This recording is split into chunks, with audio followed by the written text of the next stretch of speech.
เผ็ดปลาดุกผัดเผ็ดปลาดุกโอ้ซื้อปลาดุกมานี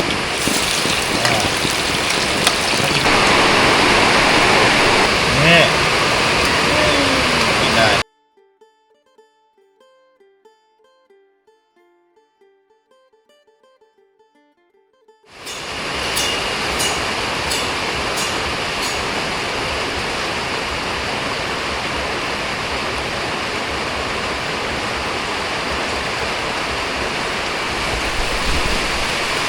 ก็สบายดีบรรยากาศยามเช้าครับทุกคนเนาะสำหรับคลิปวิดีโอนี้หรือว่ามื้อนี้เนาะ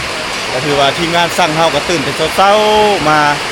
ท่ามกลางสายฝนซึ่งว่าฝนนี่ตกตั้งแต่เมื่อคืนนี่พี่น้องหรือว่าตั้งแต่เมื่อวานนี่ตอนแรงของเมื่อวานนี่ที่บรรทุกเดินทางมาในคลิปวิดีโอก่อนแล้วก็ถึงตอนนี้ก็ยังบ่เช้าอยู่เนาะเพราะว่าถึกในช่วงฤดูฝนแล้วก็พายุเข้าพี่น้องเนาะซึ่งก็เป็นอุปสรรคในการเฮ็ดเวียกเฮ็ดงานของทีมงานสร้างเฮาในมื้อนี้ก็คือว่าทีมงานสร้างเฮาก็คือสิบ่ได้เฮ็ดหยังเพราะว่าทางด้านหลังของเฮานี่ก็คือเพิ่นจะเริ่มโบกแต่ว่าฝนตกจังซี่เนาะฟ้าฝนจังซี่มันก็บ่เป็นใจเนาะก็เลยเฮ็ดให้เฮานี่ยุ่งยากในการทราบหรือว่าภาษาลาวเอิ้นว่าโบกเนาะทางด้านนี้คือว่าเฮ็ดบ่ได้เลยนี่อันนี้เวลาฝนตกพี่น้องนี่เวลาฝนตกมามันก็จะไหลลงนี้เนาะแล้วก็จะไหลออกสู่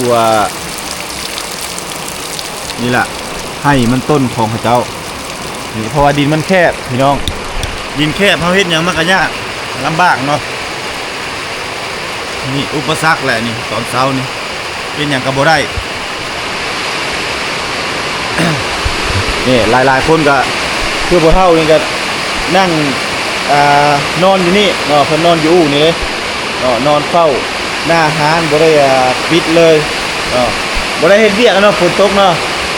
เฮ็ดหยังบ่ได้พี่น้องเนาะฝนตกนี่ทีมงานเฮาก็นึ่งข้าวเช้าอันนี้สร้างอุ้มมันกำลังนี่เนาะใช่เอาน้ำยังใส่นี่ดื่มน้ำนี่เอาท่านสิแม่ได้บ่ท่านนะมื้อนี้เฮ็ดหยังกินมื้อนี้เมนูเฮาผัดเผ็ดปลาดุกผัดเผ็ดปลาดุกโอ้ซื้อปลาดุกมาเมื่อวานนี่มันต้องตายเฮ้ยเสร็จกลมดองมาเลยกินปลาตายแล้วเฮามื้อนี้นี่แหละเนาะพี่น้องอาหารบ้านเฮาคือว่าซีนเพิ่นก็บ่ไหวแล้วเบื่อแล้วทั้งซีนหมูซีนงัวบ่ไหวแล้วพี่น้องเอ้ยก็เลยว่ามื้อนี้สิกินปลาดุกเลยซื้อปลามาเมื่อวานนี่กินข้าวกับแกงหน่อไม้แซ่บแห้งๆครับเนาะในบ้านจุดคอเมื่อพี่น้องคอเมื่อตอนลูกตอนเมียแล้วก็แบ่งให้ครอบครัวน้องธิดาแน่ครอบครัวในบ้านแน่เนาะ2-3ครอบครัวเด้ที่บ่ทุกแบ่งแกงหน่อไม้ให้บ้านนี่เพิ่นว่าแซ่บแห้งอาหารในเมืองเพิ่นว่าดนๆบ่ได้กินว่าอาหารบำรุงในบ้านเพิ่นเนาะนี่แหละพี่น้องเอ้ยบรรยากาศเนาะท่ามกลางสายฝนเฮ็ดหยังก็ยากนี่โอ้มืดมัดเลยพี่น้องนี่คืออุปสรรคทีมงานเฮาเฮ็ดหยังก็บ่ได้แหละมื้อนี้เนาะเนี่ย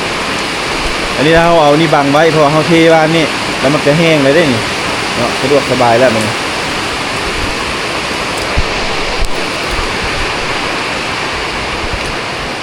เฮ็ดหยังก็บ่ได้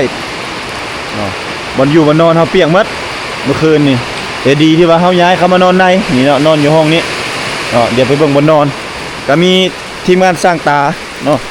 สร้างเสียงนอนอยู่นี่โอ้เปียกมันบ่อยู่มานอนนี่กายสิว่าเนาะไอ้เฮ็ดได้บ่พากันเข้าไปนอนในนี่งึดเลยโอ้ตู้เย็นก็เปียกได้ไหนอันตรายได้นี่ไหนย้ายซะมื้อนี้ย้ายเข้าไปในซะบ่ได้พี่น้องไอ้ผู้เบิ่งน้ำนี่ก็โถมาดูน้ำน่ะโจกเลยบ่จักน่ะเอาดูเสียงดีแต่บ่โลใส่หัวเนาะโลใส่หัวแล้วแห้งแล้วนี่โอ้พี่น้องเปียกมากมันอยู่บนนอนก็บ่ได้เนาะดีแต่เฮือนแล้วเนี่ยเขาก็เข้าไปนอนในอีกทีมงานหนึ่งก็ยังนอนอยู่เนาะ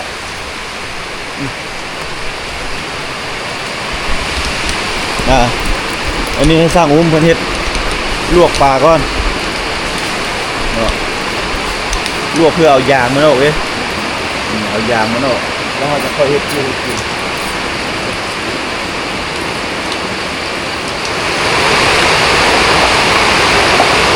ในระหว่างที่ผมทบเนาะไม่ใช้ก็ได้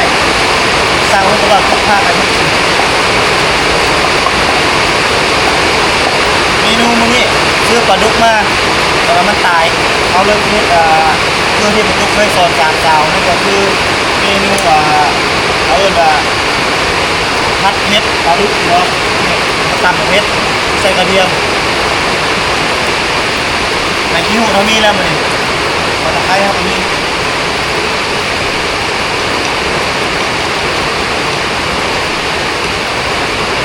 ฮะ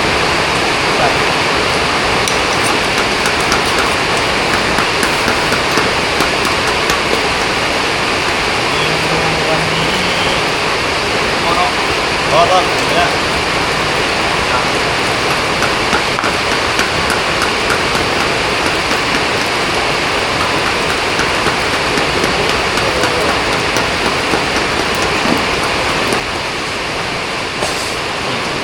เมนูเราวันนี้เนาะแซ่บๆมีปลาข้าวที่คั่วนี่แหละพี่น้องแต่สูตรปลาตุ้งนี่ต้องทอดซะก่อนเพื่อให้มันเกาะเนาะแล้วเขาจังไปคั่วมันจะบ่เปื่อย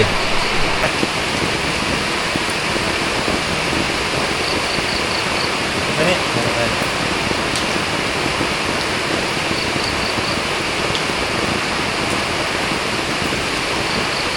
เมนูสุขภาพนี่ทอดปลา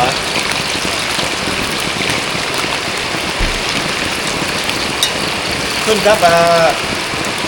ความถนัดของแต่ละคนบางคนก็จะมาโทษนี่คืออาวุธป้องกัน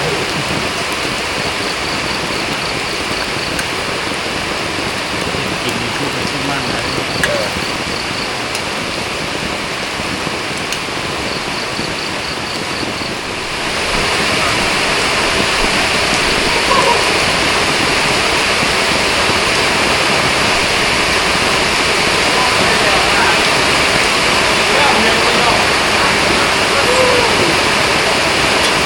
ล้างก่อนหาคู่เอาอย่างเอาไปต้มเอา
อย่าบังกล้องเยอะ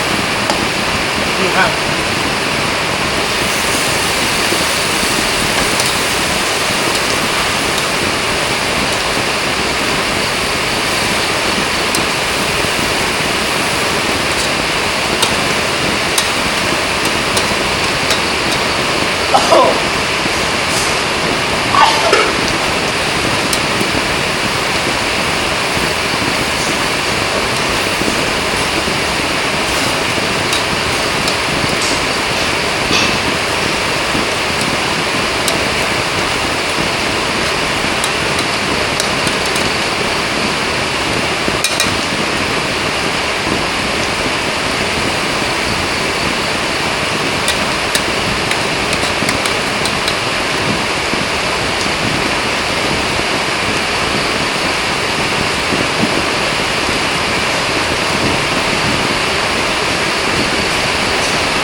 ช่วยหน่อย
ในระหว่างที่เราแต่งอยู่ครัวกินพี่น้องเนี่ย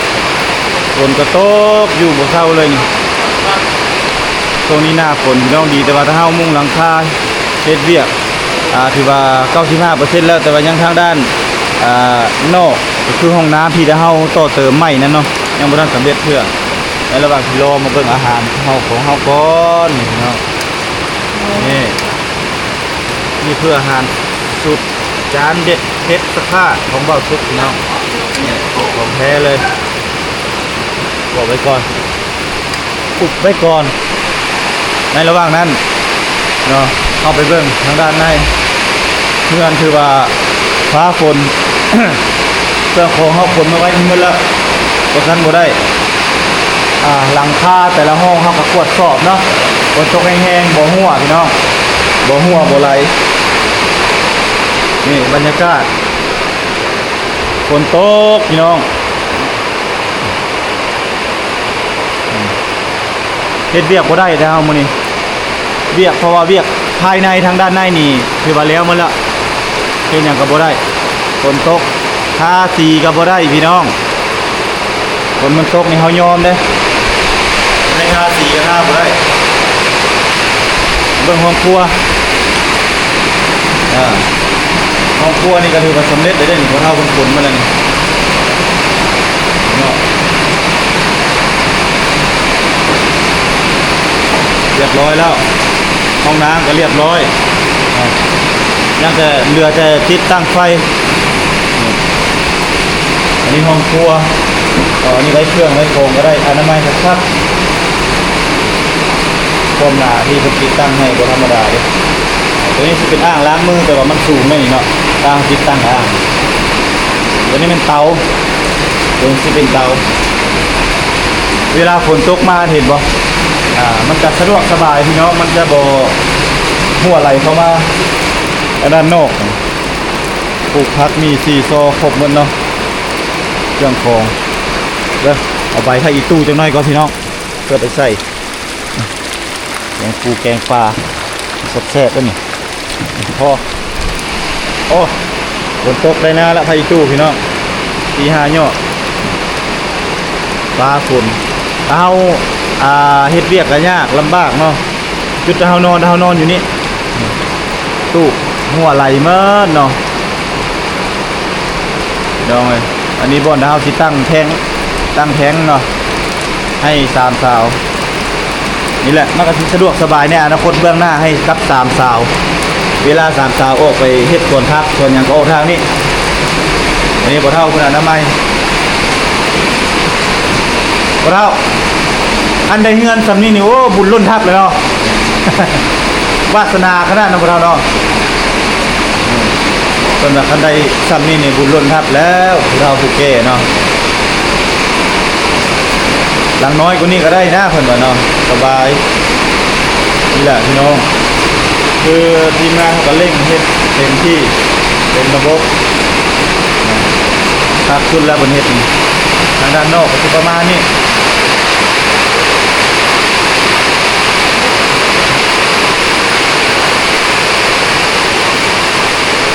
เอาไปล้างให้นะสู้พี่น้องนี่กินได้เอาที่นี่ลงไปอันนี้คือสูตรเด็ดจะอยู่ในตัวนี้ความหอมความอร่อยความแซ่บโอเคเนี่ย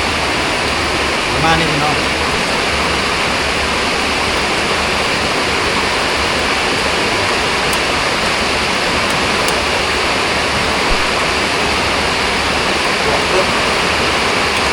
โอเคทำเล่นได้แบบนี้เนาะจะเอาปรุงเลยครับมาพี่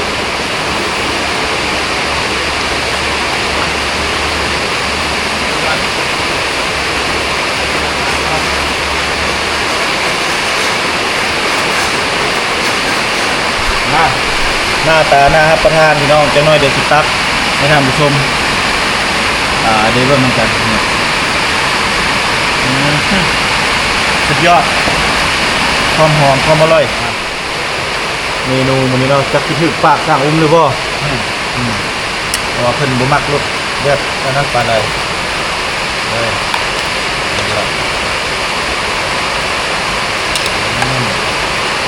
มีเกลือน้ำพร้อมเ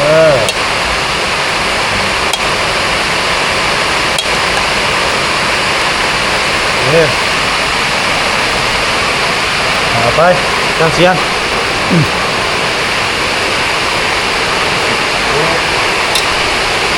ผัดเผ็ดปลาดุกพี่น้อง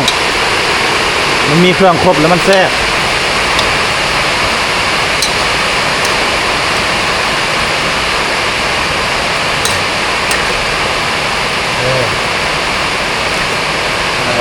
ตามท้ายโอเคเดี๋ยวแล้วมามานี่พี่น้องอาหารบ้านเฮาเอาบ่วงมาจานห้องพร้อม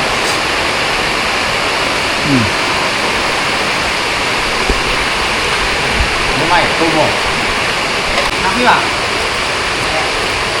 มาเข้ากินน้ำพี่น้อง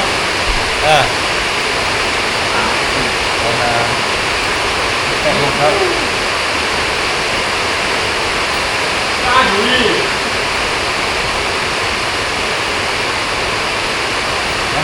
มาพี่มาใกล้ๆค่อย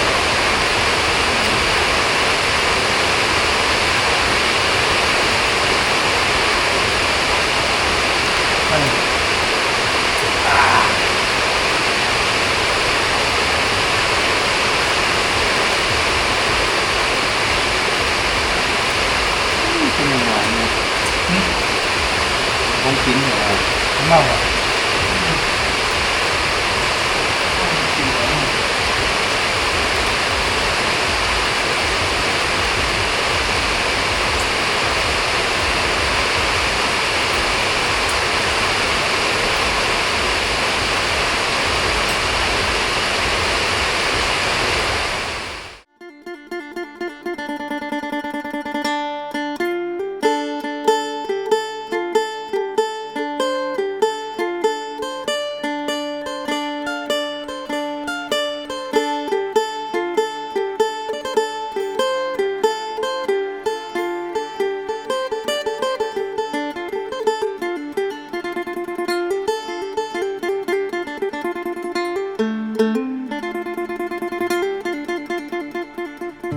อายหอบความช้ำมา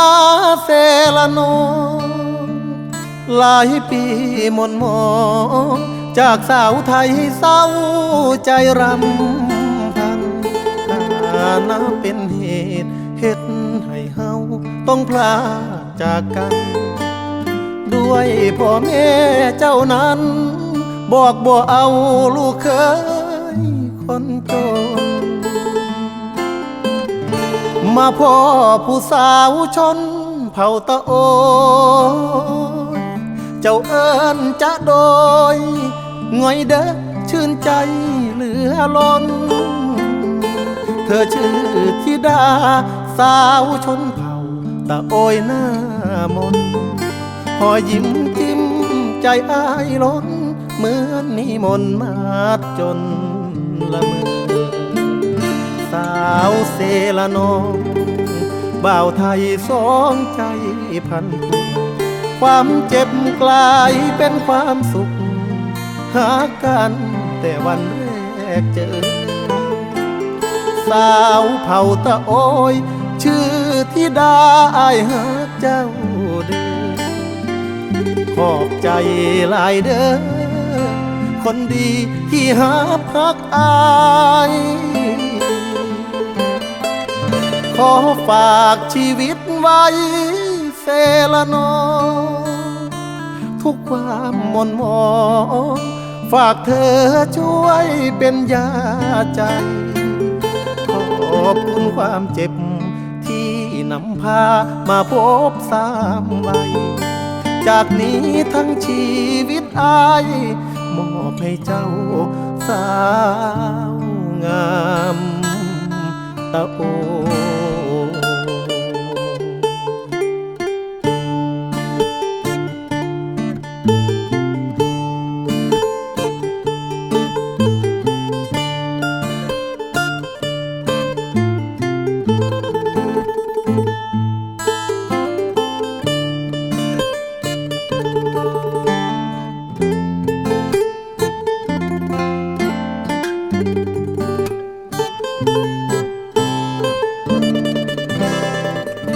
สาวเซละนองบ่าวไทยสองใจพันผูกความเจ็บกลายเป็นความสุขหากันแต่วันแรกเจอสาวเผ่าตะโอยชื่อธิดาอายหาเจ้าเด้อขอบใจหลายเด้อคนดีที่หาพักอายขอฝากชีวิตไว้เซละนองทุกความหม่นหมองฝากเธอช่วยเป็นยาใจขอบคุณความเจ็บที่นำพามาพบสามใบจากนี้ทั้งชีวิตอายมอบให้เจ้าสาว